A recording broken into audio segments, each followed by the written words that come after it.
तैयारी के दौरान ही एक सोशल मीडिया ऐप पर एक लड़का मिलता है और लड़का किस तरह से तान्या के साथ घिनौनी हरकतें करता है, ये सुनकर और देखकर आप यूपीएससी की तैयारी कर रही तान्या के लिए बुरी तरह तड़प उठेंगे।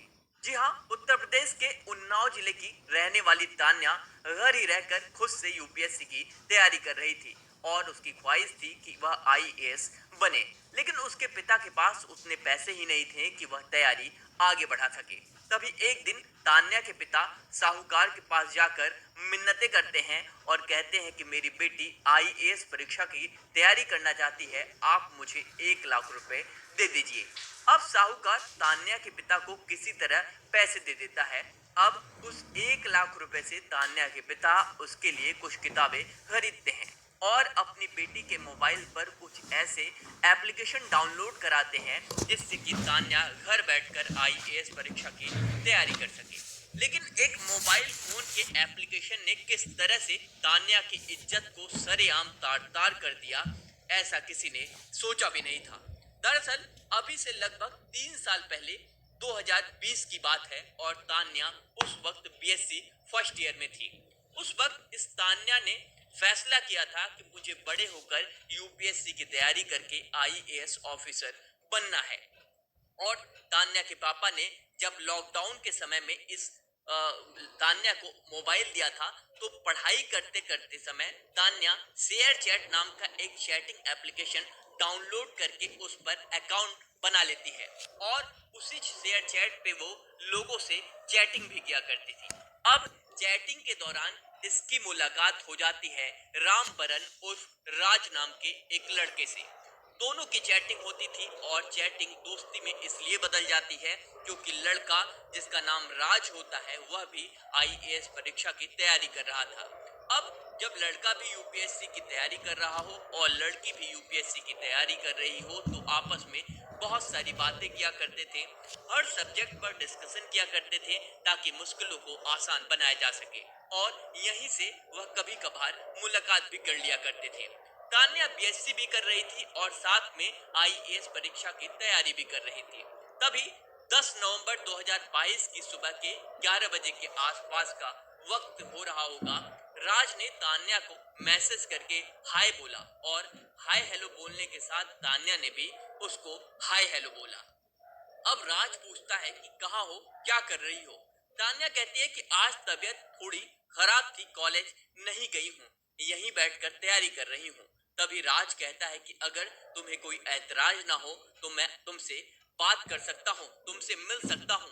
अब तान्या कहती है क्यों। राज कहता है कि तुम घर पर अकेली हो तो मैं तुमसे मिलने के लिए आना चाहता हूँ। इधर तान्या बार बार मना कर रही थी कि घर पर नहीं आना है और तुम अपना काम करो, अपने पढ़ाई पर ध्यान दो, और कहती है कि मैं यहाँ पर अकेली हूँ।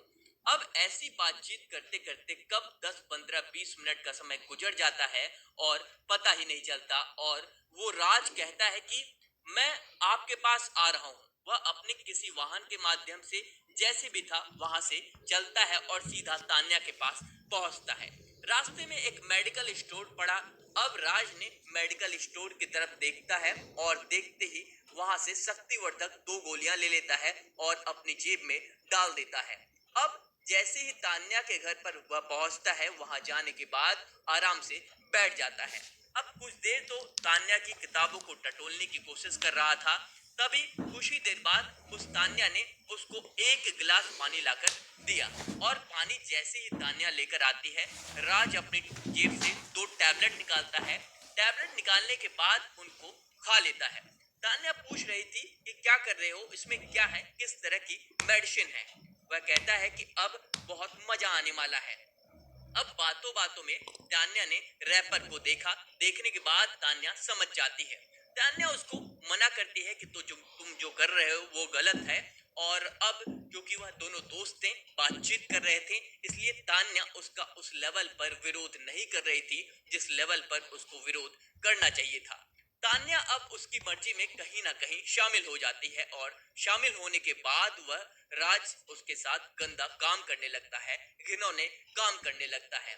वह उसके साथ पूरी वासना में लीन था और वह बिल्कुल भूल चुका था कि आखिरकार वह कर रहा है तो क्या कर रहा है।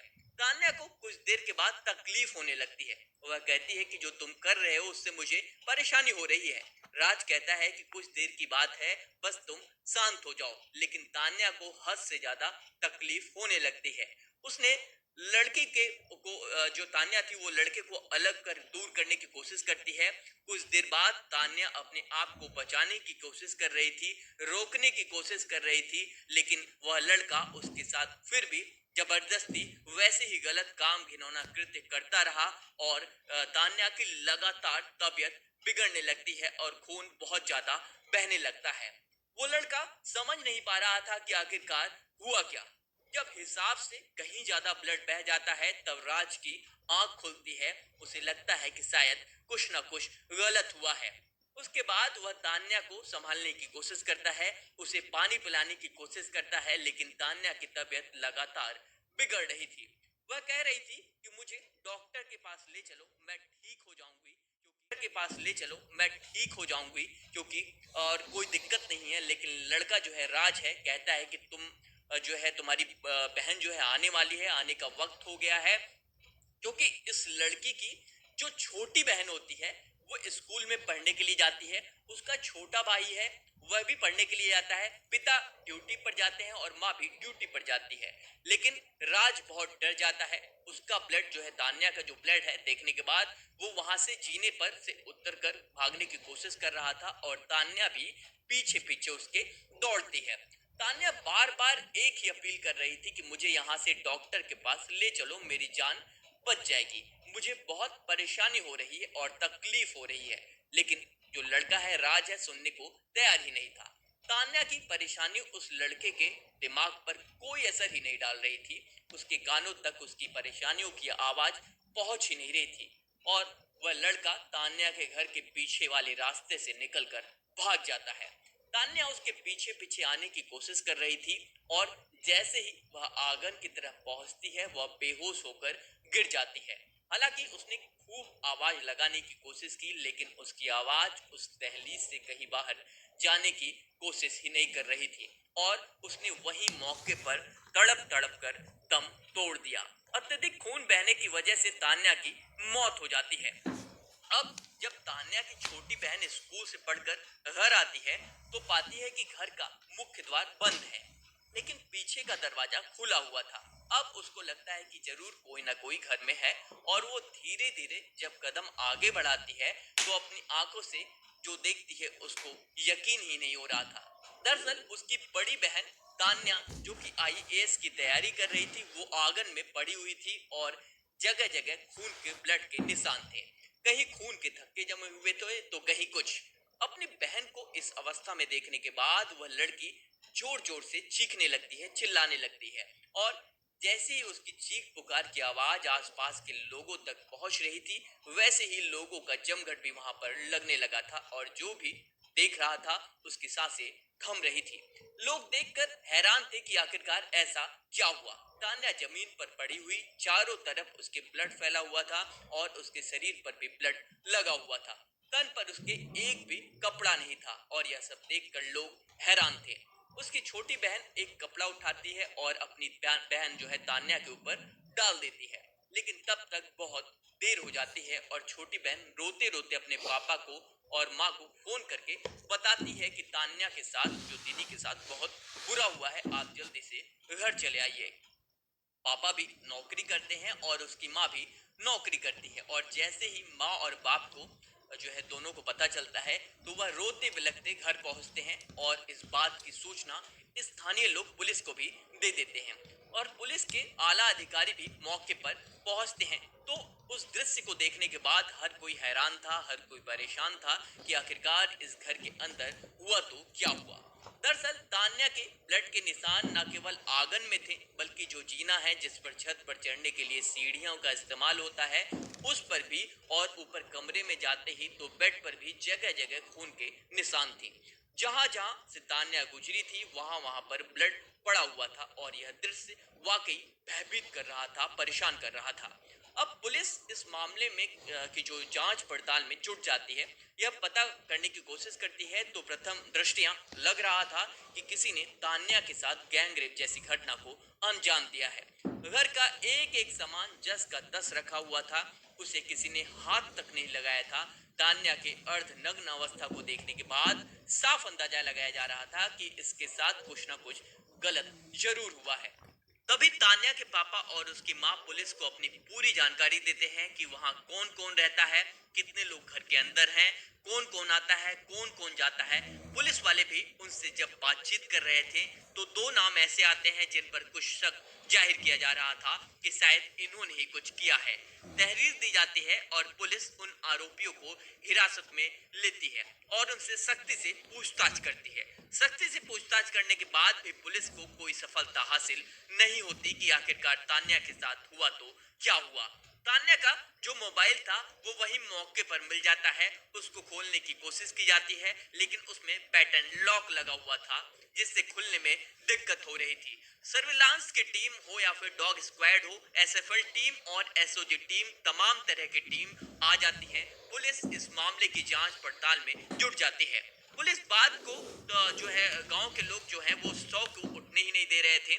सबकी मांग थी कि जितनी जल्दी हो सके इस होनहार बच्ची के कातिलों को गिरफ्तार करो और गिरफ्तार करने के बाद जितनी जल्दी हो सके उन्हें फांसी के फंदे पर चढ़ा दो। पुलिस अपनी तरफ से काम करने की कोशिश ही कर रही थी लेकिन करे तो क्या करे। हत्या हुई है, उसके साथ बलात्कार हुआ है और साथ ही किसने क्या किया है यह कहना मुश्किल था। दो लोग जो पुलिस की पकड़ में आए थे, जब पुलिस ने उनके बारे में जानकारी जुटाई तो पता चलता है कि उस दिन वो घटना स्थल पर थे ही नहीं। वे जहां थे उन्होंने इस बात के सबूत भी दे दिए। पुलिस बड़ी परेशान हो जाती है कि करे तो क्या करे। आखिरकार पुलिस को 2 दिन की कड़ी मशक्कत के बाद तान्या के मोबाइल का पैटर्न लॉक खोलने में सफलता मिलती है। अब पुलिस जब उसके पैटर्न लॉक को खोलकर देखती है तो उसमें रामबरन उर्फ राज और तान्या की चौंकाने वाली बात सामने आती है।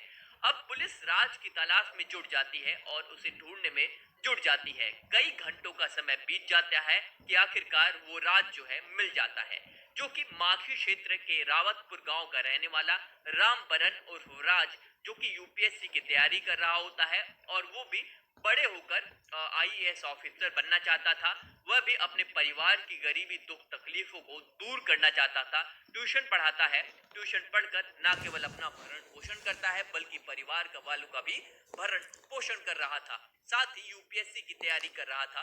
उसने बीएससी और बीएड किया था और एमए की पढ़ाई उसकी जारी थी। और जो तान्या की मौत हुई उसकी बीएससी की पढ़ाई चल रही थी, वह सेकेंड ईयर में होती है और यूपीएससी की तैयारी ऑनलाइन ही कर रही थी और दिन रात जब देखो किताबों में ही अपना वक्त लगाया करती थी। पुलिस वाले कड़ी मशक्कत के बाद राज को हिरासत में लेते हैं। इससे पूछताछ करते हैं कि आखिरकार क्या बात है। तो शुरुआत में लड़का इधर उधर की बातें बताने लगता है लेकिन जब पुलिस उससे सख्ती से पूछताछ करती है तो वह टूट जाता है और पूरा वाकया पुलिस को बताता है। अब पुलिस तान्या के 100 को पोस्टमार्टम के लिए भेज देती है लेकिन पोस्टमार्टम से पता चलता है कि तान्या के प्राइवेट पार्ट्स में कुछ ऐसी चीजों से हमला किया गया है जिससे इसको गंभीर चोटें हैं और यहीं से इसको अत्यधिक ब्लीडिंग हुई है। इसके शरीर पर भी कुछ चोटों के निशान थे लेकिन उस लड़के ने पुलिस को जो कहानी बताई, पुलिस ने इसी कहानी पर यकीन किया है और साथ ही इसमें अन्य भी जांच पड़ताल भी पुलिस जो है जुटी हुई थी। पार्टी का मूड तो तभी बनेगा जब स्पॉटिफाई चलेगा। Click here to download. Police जो है जुटी हुई थी। इस आरोपी ने जो भी कहानियां सुनाई, इस कहानी को सुनने के बाद पुलिस ने इस लड़के को जो है गिरफ्तार किया और गिरफ्तार करने के बाद जेल भेज देती है। कोतवाल राजेश पाठक और एसओजी प्रभारी प्रदीप कुमार ने जो मौके पर साक्ष्य और तान्या के ब्लड सैंपल के आधार पर कहा कि इस लड़के यानी राज के साथ कोई और शामिल नहीं था। हालांकि पुलिस ने इस मामले में चार्जशीट लगा दी है और वह लड़का अभी भी जेल में है। लेकिन अभी तक आपने हमारे चैनल को सब्सक्राइब नहीं किया है तो जाके जल्दी से सब्सक्राइब कर लीजिए और बेल आइकन को दबा लीजिए जिससे आने वाली सभी ऐसी वीडियो और न्यूज़ आपको मिल जाए। धन्यवाद।